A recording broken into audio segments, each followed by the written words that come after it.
All right, so good morning, everyone. Thanks for being here. The first item on this morning's agenda is the public meeting regarding the 2023 levy increase for SSA 19. For those of you that are commissioners or were at the July meeting, this is there haven't been any changes made to the budget that was adopted back in July for FY23.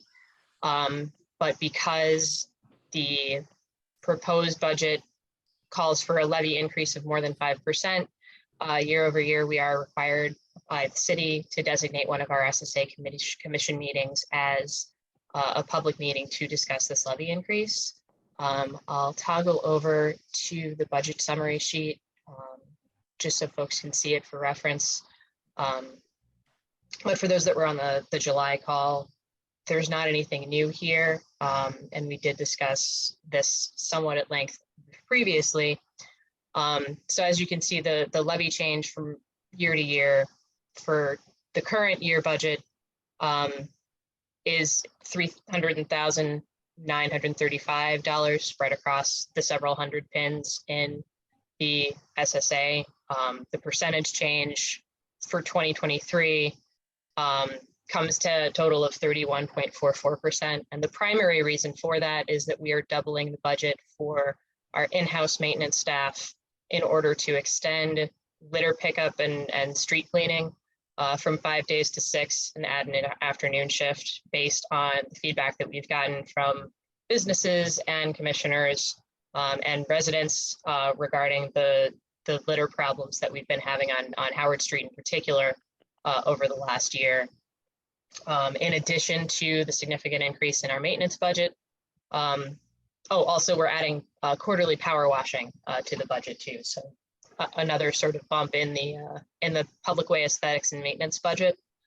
But in addition to that, we're sort of challenged by the fact that the second installment tax bills that usually go out in August continue to be delayed by the county. And that basically means that the SSA has had no revenue coming in.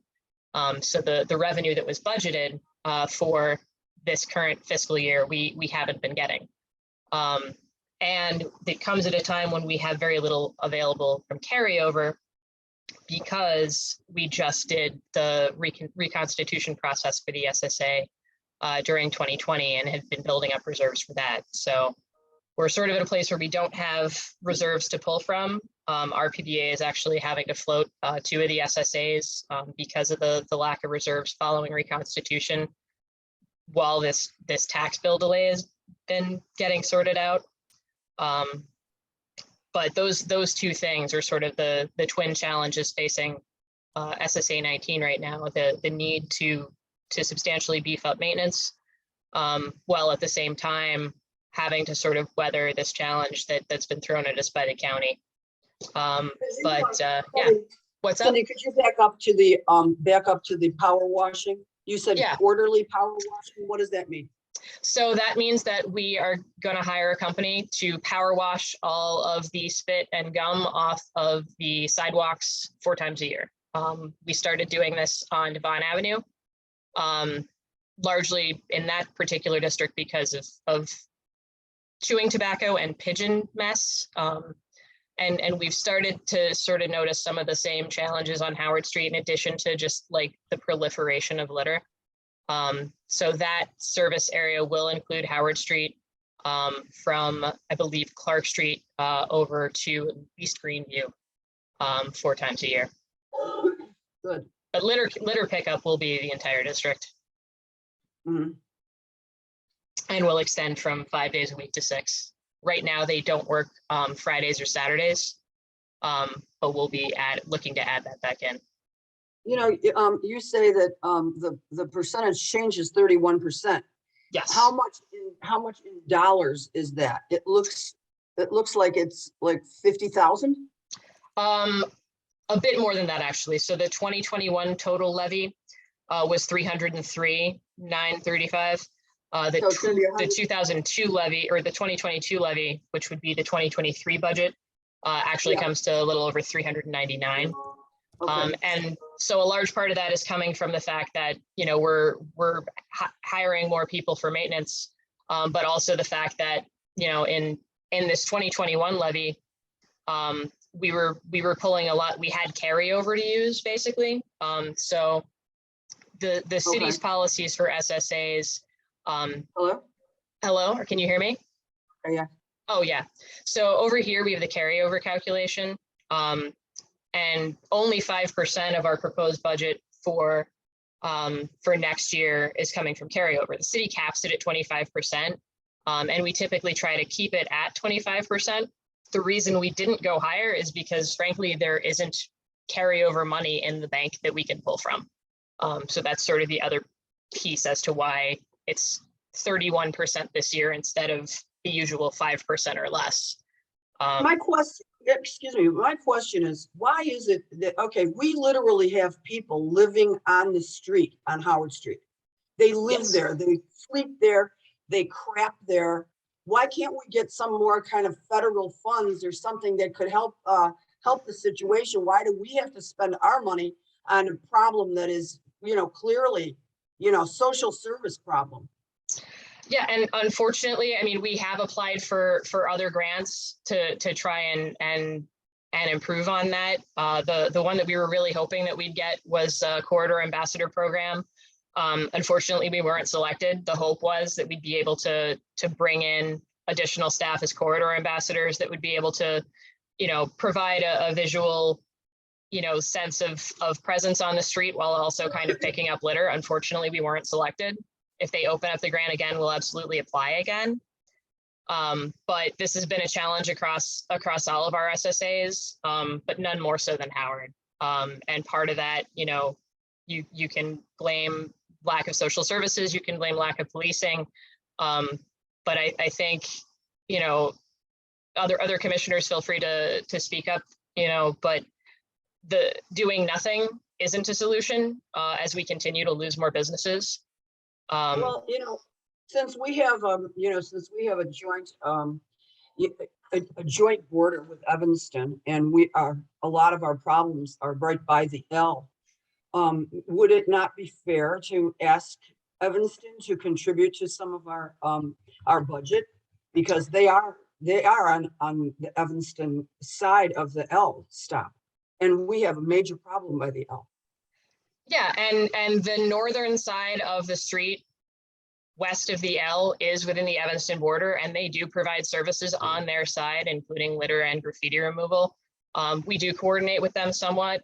We actually just applied jointly for a grant together for corridor planning that we were awarded late last week. That won't, you know, litter pickup and cleaning and those type of capital improvements aren't eligible expenses under that particular grant, but we are collaborating with Evanston more closely on planning and potentially services for Howard Street. Long term, we're investigating the possibility of having them create a special service area for their side of Howard that they would then hire RPBA to manage, and we could sort of, you know, expand what we're doing because we'd have that extra revenue coming in and could, you know, have benefit from economies of scale on both sides of the street. So that is something that we're talking about. They've expressed an interest in doing it, but it takes time and we're not there yet. Right. But it's there has historically been a lack of communication and collaboration between the two sides, but I think, you know, in the last year or so and moving forward, like, we are fixing that. Yeah, I can see that. Yeah, it's good.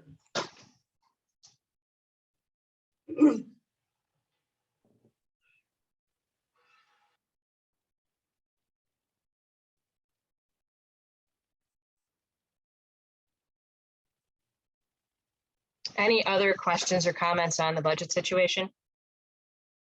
Cindy, how is there a plan for, do you have to repay RPBA for money that it's floated? You're really fuzzy, David, but I to rephrase what I think I heard from you was there was a question as to whether there's a plan to repay RPBA once that delayed tax revenue does come in. And yes. And we're hearing now that those bills may go out in November so that, you know, folks can pay their property tax bills and in this calendar year so that it doesn't mess up like their federal and state tax. And that's welcome news. They were previously telling us that those second installment bills for this year weren't going to go out until January.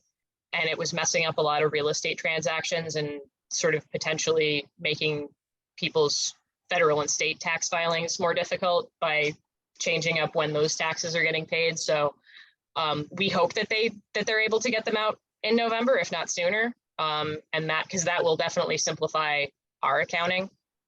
But yeah. Is the idea to repay RPBA in installments, or do they get first dibs on the money when it comes in?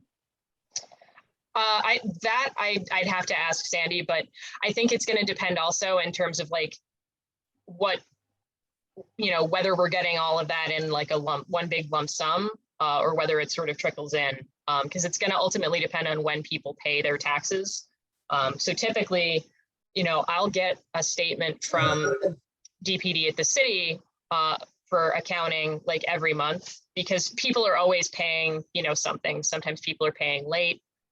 So like I'll get these little statements saying like, you know, okay, for August, say you're getting, you know, $300 because somebody paid late or whatever. So it's not usually like the whole amount. And the last few months we haven't gotten really anything because of the delay in tax bills. But once the tax bills go out and people start paying, you know, we have stuff coming through, and our accountant is, you know, keeping a running tab as to like what RPBA is having to float in terms of SSA expenses for repayment once that revenue does come in. And then next year, we'll have, you know, the January tax bill that goes out, first installment, and hopefully get revenue as normal, because we haven't heard anything about next year's bills being delayed. So hopefully the county will have sorted out what's going on with tax bills this year, get them out, and hopefully then we're done with tax weirdness.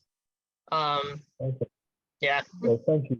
I was wondering, can you make that when those things start happening? Can you make that part of the report each month? Just what, you know, what came in and what got paid out to repaid to our CBA and so on. I can ask our CPA if he can sort of prepare us monthly reports for that when we do finances. I think he's been playing a bit of catch up too with some of this, but I'll put that in the notes. Yeah, if there's a significant charge for it, then let the commissioners know, and maybe we can figure out some other way to do it. But otherwise, just to keep track of how much money is actually available to use. Yeah,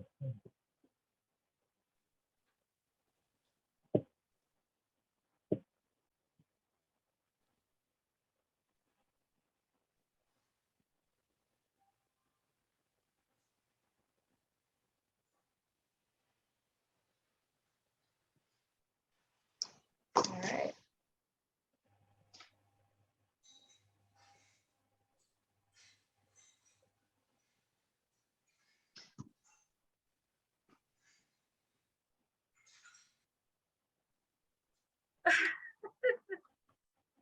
Hi, Karen. Hello, my dear. I'm sorry I'm late, you guys. I was living in budgets right now, and look what you have up. Hey, us too. We're doing our community meeting right now. So I think we're kind of wrapping it up a little bit. If we have any more questions, so I mean, Charlotte had asked about, you know, plans for further collaboration with Evanston on corridor maintenance. You know, potential, if there's anything in the forecast as far as social services funding to deal with the homelessness on Howard Street, that's I think really contributed to our litter and cleanliness problems. You know, I mean, we've applied for some grants, you know, some we've gotten, but not ones that have to do with that. So we're just kind of keeping an eye on that funding, because we have obviously noticed that the homelessness and loitering has remained a pretty huge challenge. But we are trying to do more collaboration with Evanston on maintenance. And then David had asked about receivables from the delayed property tax bills. and the plan for sort of paying back RPBA that's floating this SSA right now until we get those receivables from the county and city. So my response to David was we're gonna ask our CPA to provide monthly reporting on that for future SSA meetings until that's solved and paid off. Are we still thinking November for property tax bills? That's the last figure I heard. First it was January, that's November. Right. Yeah, I haven't heard any more. I heard November also, but I don't know. Yeah. Hi, Karen. Hi, Karen. Good morning. Hi, Charlotte. We've been waiting for our streets to be resurfaced. I've made several calls to CDOT. Nobody has any answers. I'll get with Cindy on that and Okay, get back to you. thank you. Kyle, are you still here? I saw that Kyle from the 49th Ward office Oh, was yeah. on. Hey, I'm not sure Kyle. if he still is. Any updates on street resurfacing? You guys will know about them when I know about them. From your lips to God's ears. It's good to know it's not just us, but it remains frustrating. Breaks of the day. Let me mute my.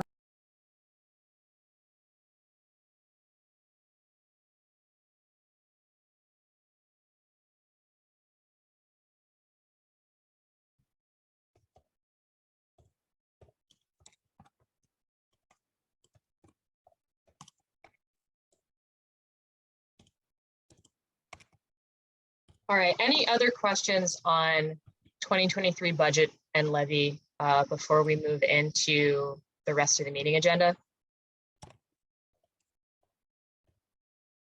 Would you like me to motion to approve it?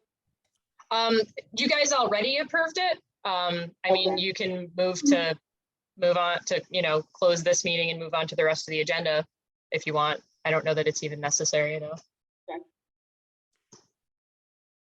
I will go back to Just so you know, the law department and OBM did approve everything that you sent Cindy, so I'm moving the budget forward. That's what I was doing this morning. Oh, good. Thank you, Getting Karen. them signed off, so they're gonna Great. move forward, and I'll circle back with you if I have any document, like exhibit issues. Yeah, But I'm still moving them, so. great. Yeah, I mean, Okay. keep us posted if you need anything else from us as far as documentation. Okay. But thank you for that. Mhm. All right, so it's now 9:21. We can call the regular commissioner meeting to order. We do have a quorum with 4 of the 6 commissioners present. Next up on the list is public comment. Do we have anybody wanting to speak for public comment?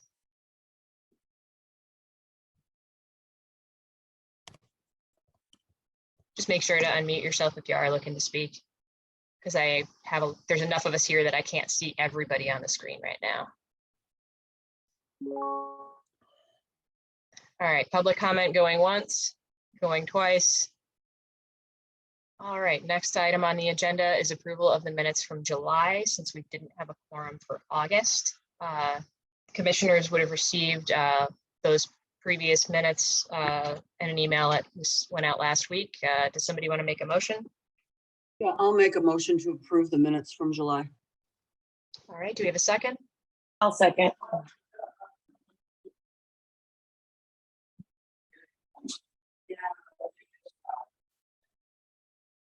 All right, all in favor? Say aye. Aye. All right.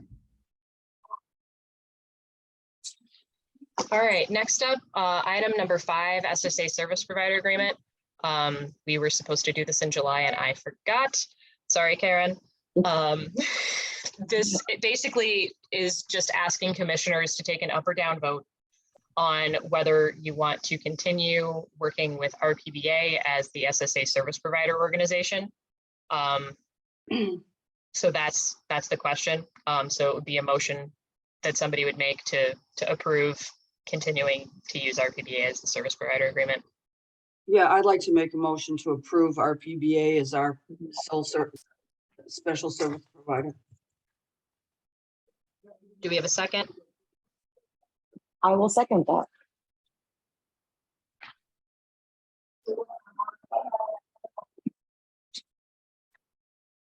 All right, all in favor? Aye. Aye. Thanks, everybody. Okay, next up, item number 6 is a mural sponsorship request from Legacy Barber College. I will bring up their submission on screen share. So it's a pretty small dollar amount that they're asking for. It's just under $600. Typically for items under 500, like we don't even seek commissioner approval, but I did want to bring this to you guys just because I think it's a neat project. Do you have a picture of what they plan on painting? We do. So here's the budget, and she does provide the breakdown of most of it is supplies, and I think they're paying the artist. So they're just asking for sponsorship of the supplies. Here's the draft art. They are proposing this for the western side of their building, which fronts onto the alley and Willie A. White Park. So it'll be visible from the park. I think it's great. Yeah. Does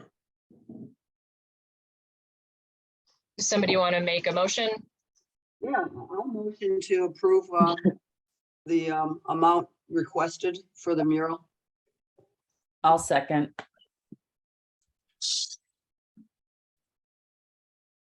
All right, all in favor? Aye. Aye. All right, great. Thanks, everybody. We're moving right along. Number 7, Chalk Howard Street recap. So we had the return of Chalk Howard Street as an in-person street fair for the first time since 2019 on August 27th. We had really good weather and I think really good turnout. I think we estimated about 3,000 attendees across the entire day, which ran from 11 a.m. to 8 p.m. We had bands from noon or 1 o'clock on. All the bands except for one were local to Rogers Park, West Ridge or Edgewater, which was really exciting. Almost all of our food vendors sold completely out of food during the event.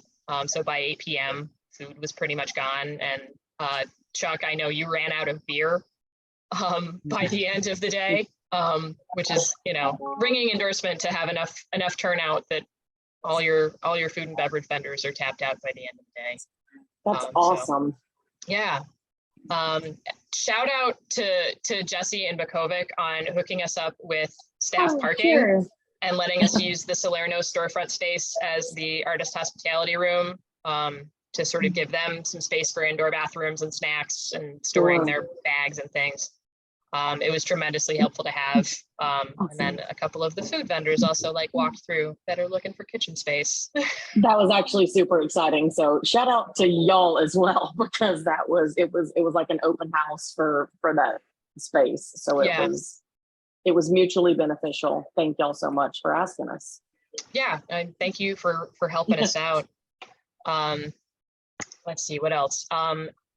One really exciting development, especially coming off the budget discussion that we just had, is that not only was the event a success, but we came in significantly under budget for this year, even though we expanded the number of participating artists, and even though like inflation is like messing with everyone right now.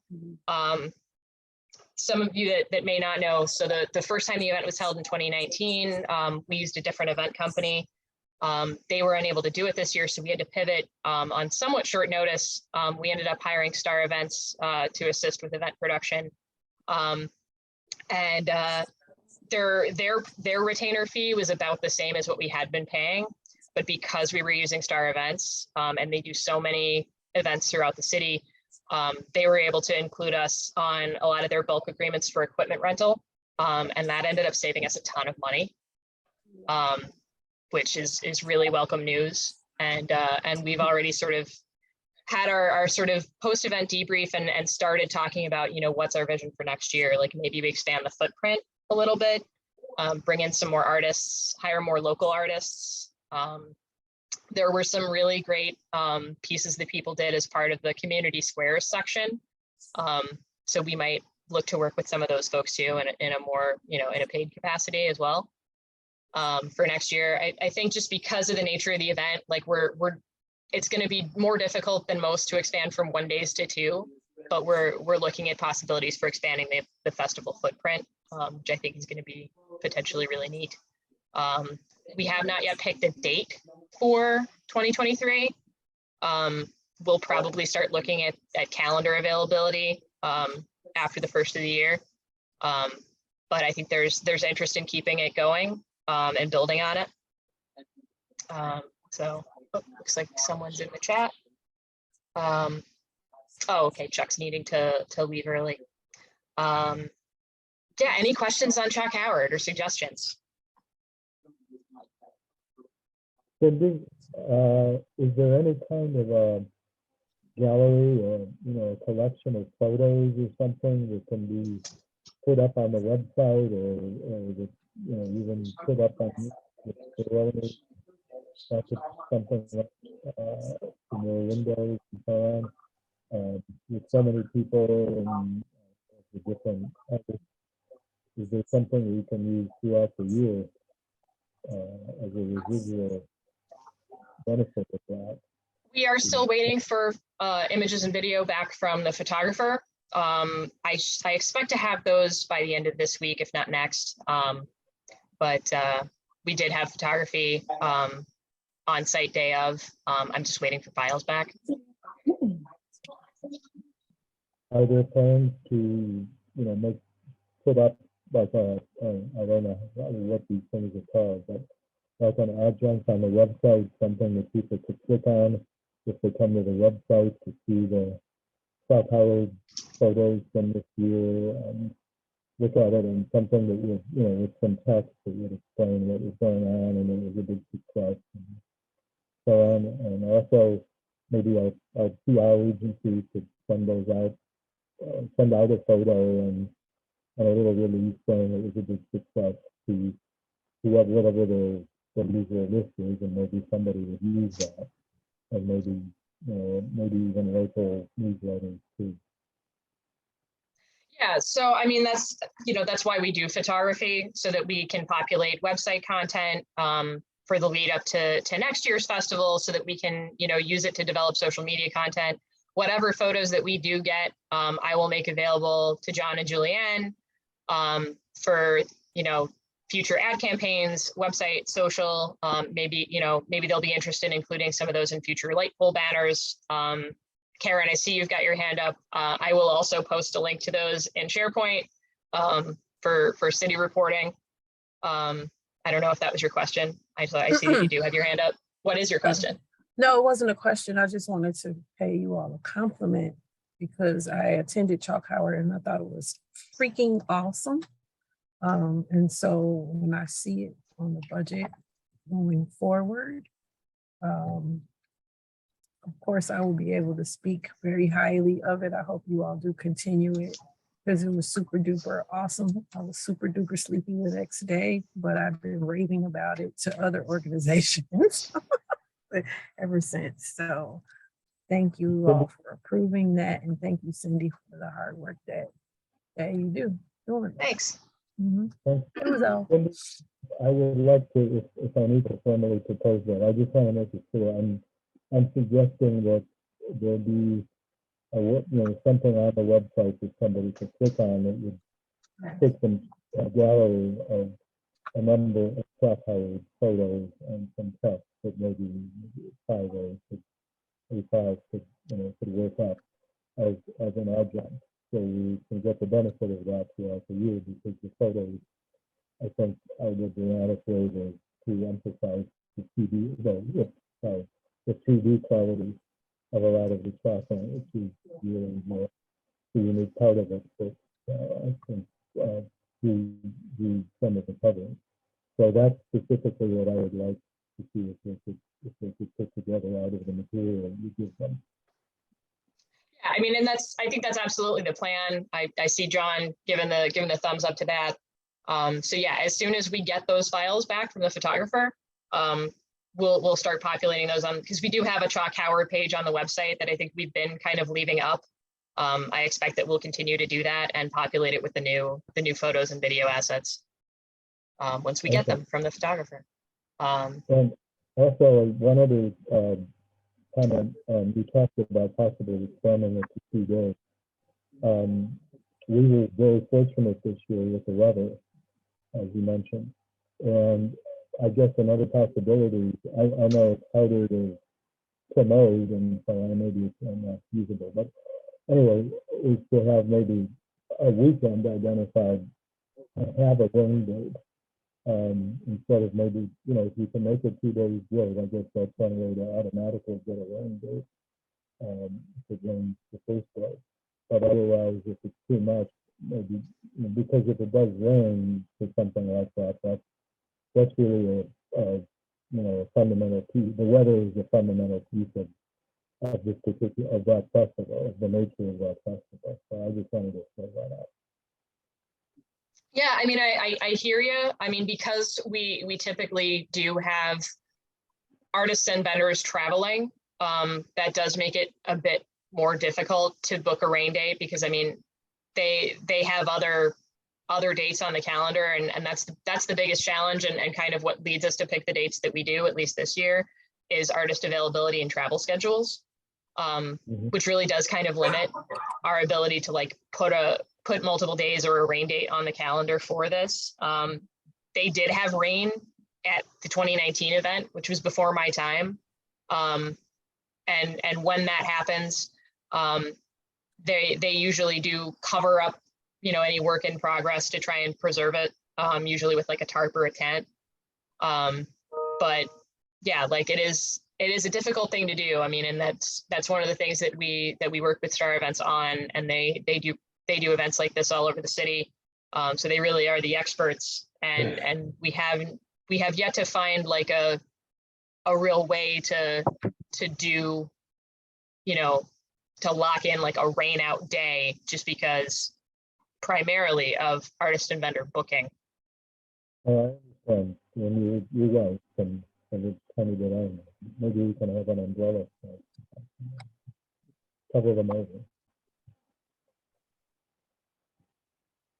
The other thing also, David, as far as getting a rain day, at least from the festivals that I put on, the artist will want to be paid for both days, because they will have had to have booked both days.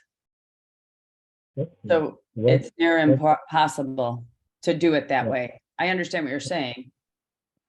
No, that makes sense. And maybe that's one thing to factor in for the 2 days versus 1 day when everybody's trying to work that out for next year.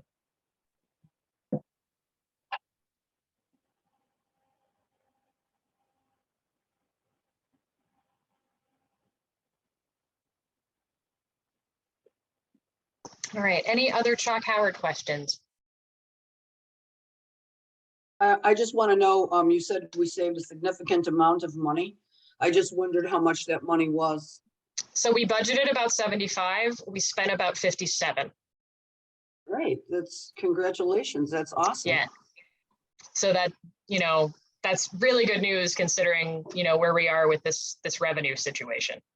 And it does still leave some dollars available, you know, for if we want to try and do something for Halloween or sponsor some of the other events that are maybe going on in the neighborhood. I did get approached by Gale Local School Council. They are looking to put on an event for, so it's Gale Elementary's 100th anniversary this year. The school was built in 2022. So they're looking to do some programming around that, and we'll be bringing a sponsorship request for that event to the October meeting. And we're in a better position to do it than we would have been, you know, under what we were expecting. Yeah, I've been helping them with that. Yeah.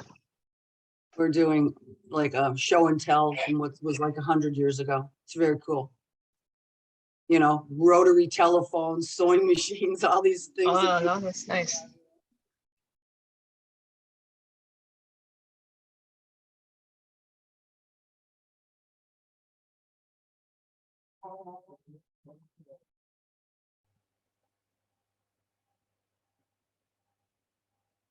All right, any other Chuck Howard questions?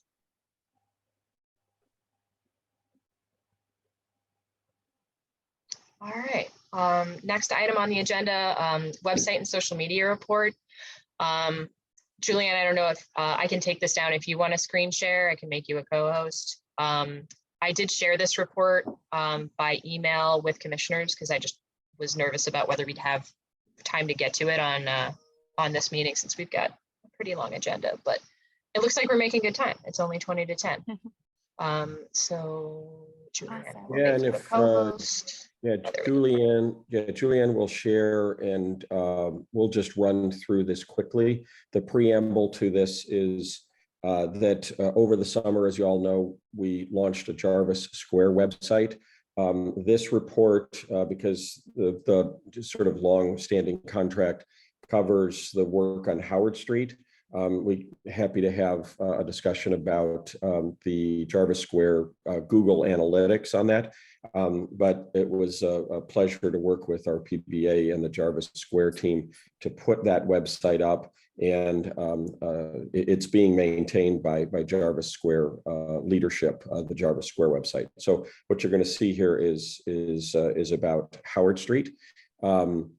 And to David's point and Cindy's point, we will be adding to the website and want to have a permanent, if you will, section on Chalk Howard Street on the website.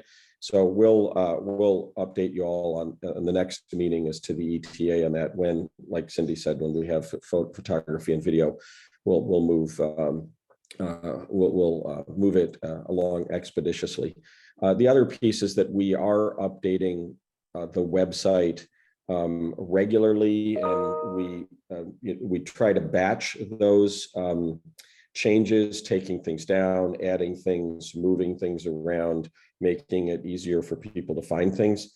So just know that on any given, we're doing that over the period of the month. If you do have any events, please make sure you share them with Julianne and or myself, and certainly Cindy. A lot of the businesses are very good at that, and Cindy's very good at forwarding them to us immediately as well. But if you let Cindy, Julianne, and myself know, we'll get things up on the website and out on social media. And sometimes it's an original post on social media, sometimes it's a share. And some of that has to do with just making sure that we're doing things quickly and being responsive. And so Julianne, if you could move through this. This is a report that we do monthly for Howard Street, and it covers these items that you just saw there. From to Chalk Howard Street, this is a powerful. This report is a powerful reminder of the power of events and creating activity and creating a sense of place and bringing people, to Howard Street. And the parallel, of course, would be Jarvis Square. But Chalk Howard, you're going to see here, the traffic in everything just spikes tremendously. So you could see here, it gets a little small, but basically the total reach on Facebook was about 38,000 people. And around August 20, the date of the event, you could see the Facebook reach at being in the 5,000 range. And you could see how it drops off after that. So big spike for the event, a huge spike, as you could see, and then, it trails off after that.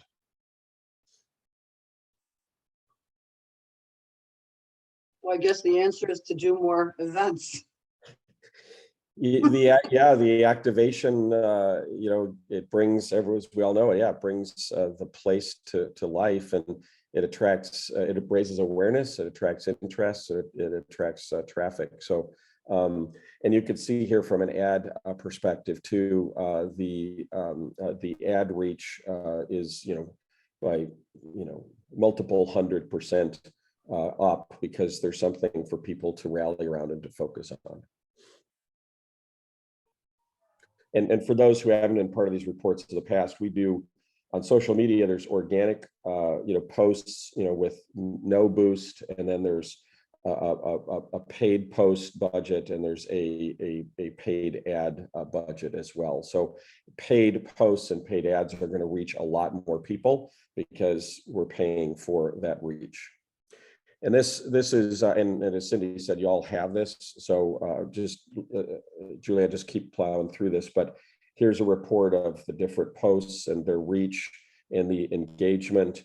Here's the top post, we reached 6,300 people or so on Facebook.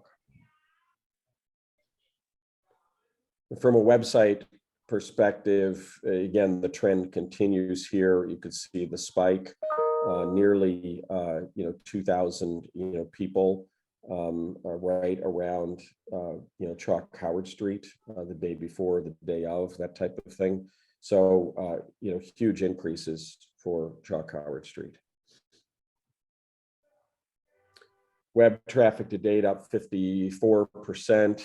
You could see, that the session duration is fairly short. This is not uncommon with other, websites that we launch, maintain, administer. That said, back to the point that you all made before, is by adding that Chalk Howard Street section and by making sure that we continuously add content, new content, freshen up and link to social media, that session duration should go up. But what we're seeing here clearly is people came in, they wanted to get information on Chalk Howard Street, they got it, and they moved on. So we want to continue to build out sort of the richness and depth of that of this site. Same with Jarvis Square. Stories, keep telling more stories.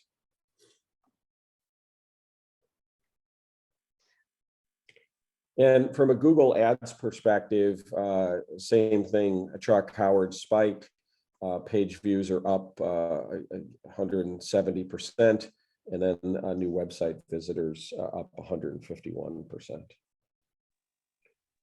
And again, you can ask questions if you want, but all of these numbers are up again through the end of August. And what you're going to see, by the way, in September is you're going to see it. You're going to see it down, right? When we do this a month from now, it's going to be down because of that huge spike. So it'll more normalize, if you will, in the coming months when we report on this for you.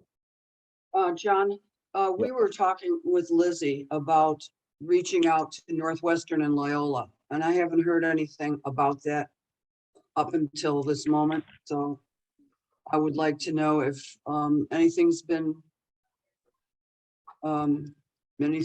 discussed, or have you guys thought about how we're going to do that? I get a lot of business from both those colleges, Yeah, sure. I think you're referring to discussion with Northwestern, as in the Daily Northwestern and the Loyola publication, and getting back to advertising in those. Yes, Cindy, if it's okay with you, I mean, should we report on that next month? Yeah, like I know before Lizzie sort of took off, we had talked about doing a more comprehensive media plan to just sort of, chart a path as to, what our plans are for our paid advertising campaigns outside of social, targeting both those papers. I know the big challenge with Loyola Phoenix is just they don't return anyone's calls ever. Yeah. Yeah, but you know what, Cindy, that's really old news. We have to figure out how to reach out to Loyola University. I mean, I know the guy that runs the Phoenix is a whack. He's like, he won't, I don't know what's wrong with him. One day he left me a 3-page text or something. It was so weird. But we have to figure out how to draw. There's thousands of people in that university, and when they come to Howard Street, they really have a good time. Yep. Yeah, so and one thing that we can look into on that, Charlotte, I'll connect you up with Cecilia Rodriguez, is the community relations contact for the Lakeshore campus here in Rogers Park. Now that students are back, they are looking to bring back their Loyola Business Spotlight program. And we are working with them on Loyola Restaurant Crawl, but they're only sort of going as far north as Morse, and then businesses on Sheridan. But we are working with them now that students are back full time in the dorms to do that business promotion and outreach, whether or not the Loyola Phoenix ever calls us back. Well, yeah, there's other ways. As a matter of fact, John, is there something you can put on our website, like any kind of a way to reach out to Northwestern or Loyola University? Yeah, we'll report back to you all at next month's commission meeting. We'll work with Cindy, Julia, will work with Cindy, and on your point is well taken, Charlotte, and I know by all of us is that let's make sure we connect with Northwestern and Loyola, and whether it's the Daily Northwestern or the Loyola Phoenix or some other method, the idea is to have a plan to coordinate with and connect to those audiences, and as Cindy noted too, with that connection at Loyola, that will be helpful. So we'll work on that and report back to you next meeting. Okay, good, thanks. Thank you. So from a Google ad perspective, you could see the overall impressions again are up. Click-through rate is strong, and these are the ads and how they're performing. And the overall impressions again continue to go up. So again, forewarned is forearmed. Next month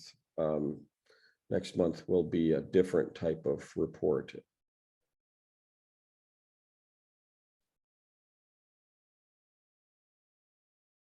One question that I had, John, and this may be, higher up, as far as, web traffic, because we did do advertising in Do 312, we got some coverage in Block Club, and I'm just sort of curious as to how that is reflected in like our web analytics and traffic, as far as just sort of seeing that. You say that again, Cindy, what time period?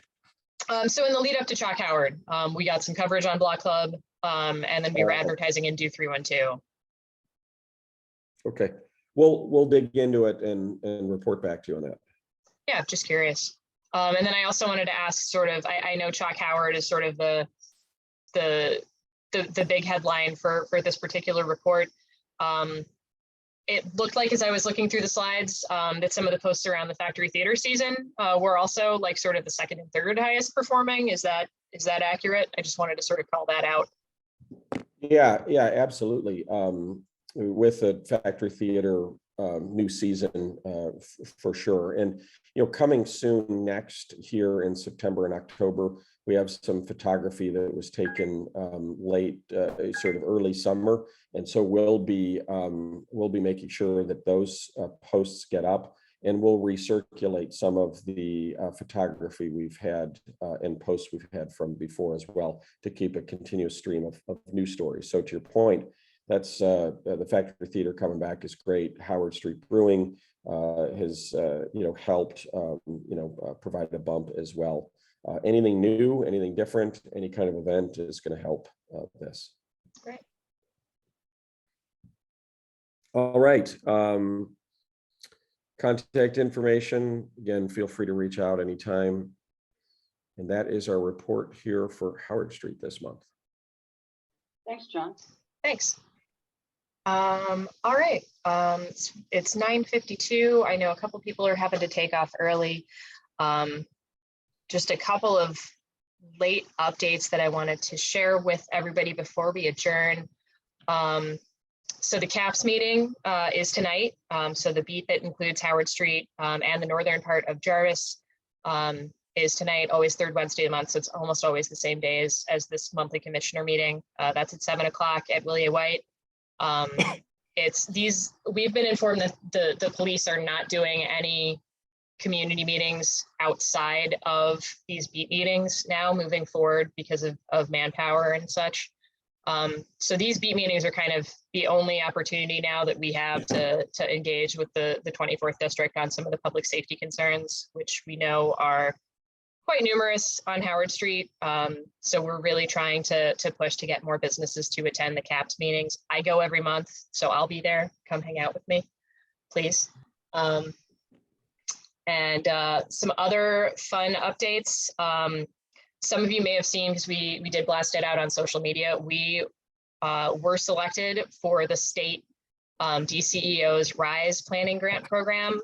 So what that means is we've been awarded $99,000 to create a corridor and economic development recovery plan for both sides of Howard Street. We actually wrote the grant collaboratively with the economic development team at the city of Evanston. I'm actually meeting with them tomorrow to start drafting an RFP for consultants. So anyone that was here or participated in the Vision Clark Street process at all, or more recently Elevate Devon, we're basically looking to do a beefed up version of that for Howard Street, because it will include both sides of Howard, Chicago and Evanston, from Sheridan to Western. So it's the Evanston side and the 49th Ward, plus a little bit of the 50th. We were the only. What kind of things would be acceptable? It's a planning grant, so it's a grant to develop a corridor plan.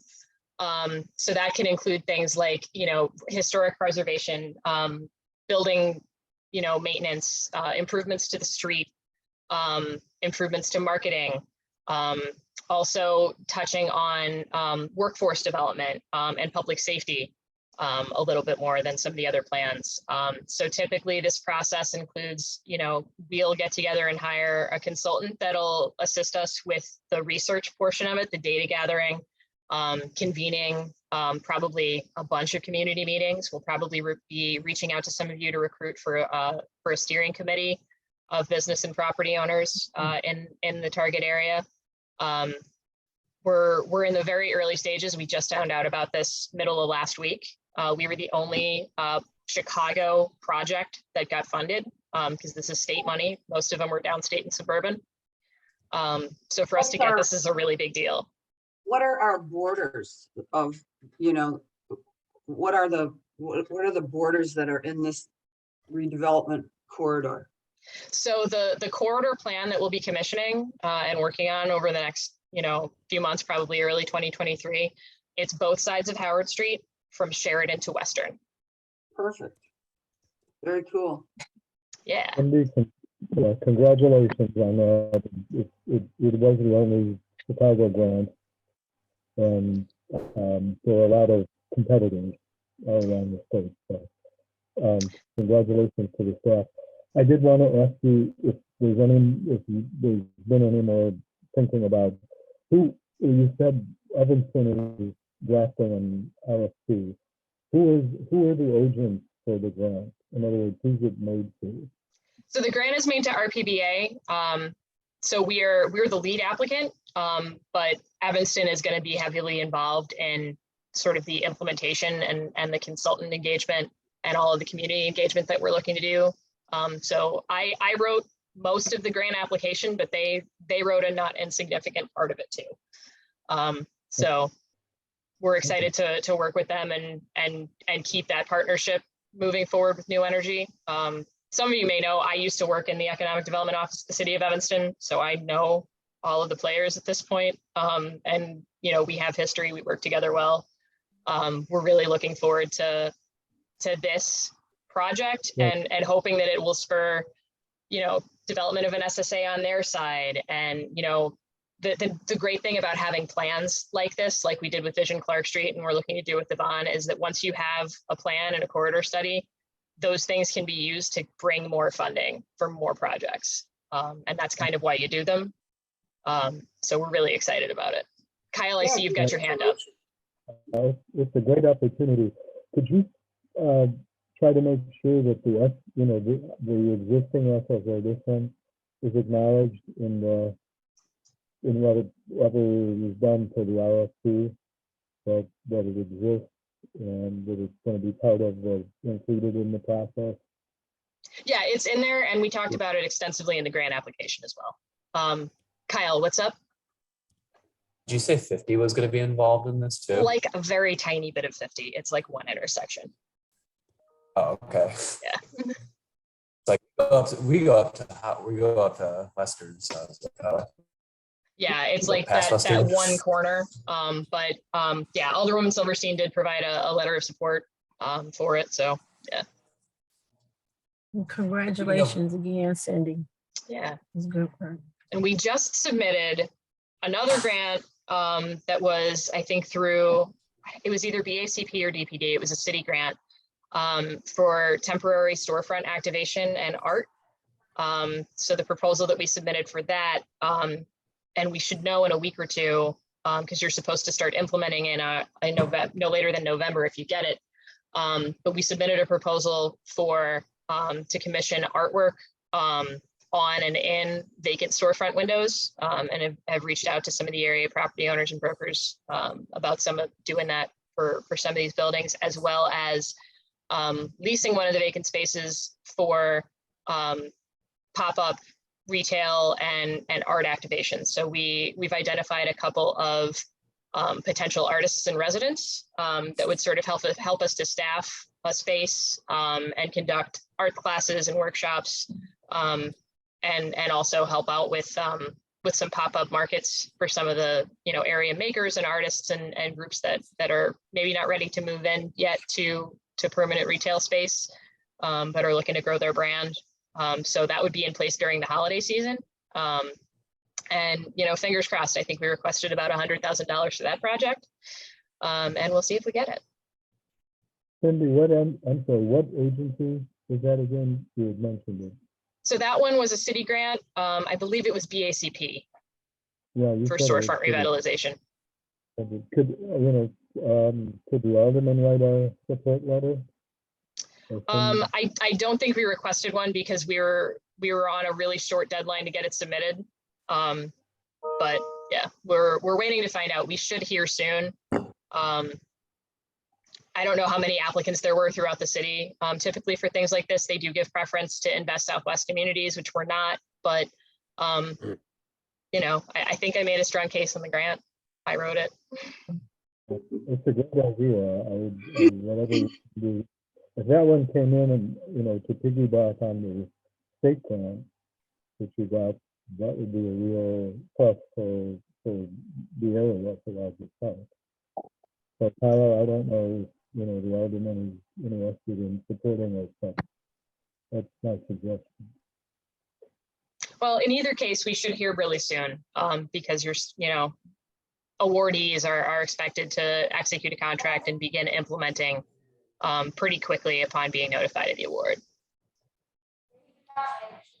But yeah, other than that, meeting tonight, I'll be there. I think that's all my updates right now.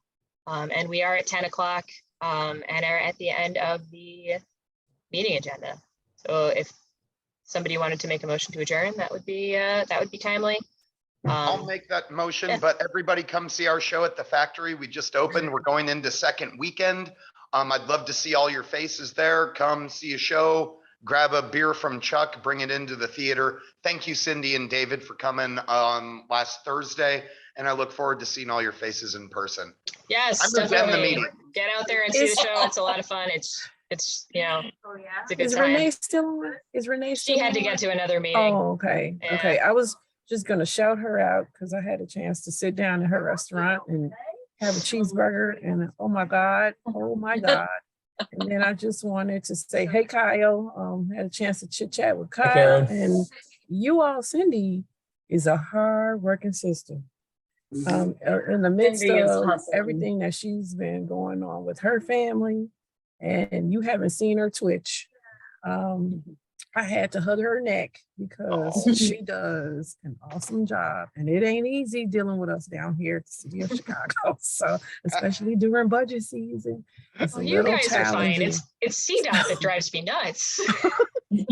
So I just wanted to say, CDOT drives thank all of you. us nuts. Well, yes, right, us too. When deep, so I just wanted to say thank you for all your hard work. Thank you, Karen. Especially- It means a lot. Especially during this time when your dedication is to your family. So thank you very much. Thanks. Mhm. All right. Thanks everybody for being here. Good meeting. Hope to see some of you tonight at Leeway Park. And I'm sure I will definitely see y'all in between now and the next meeting in October. Excellent. Thanks, everybody. Thank you. All right, See have a good you. one. Bye, Take everyone. care.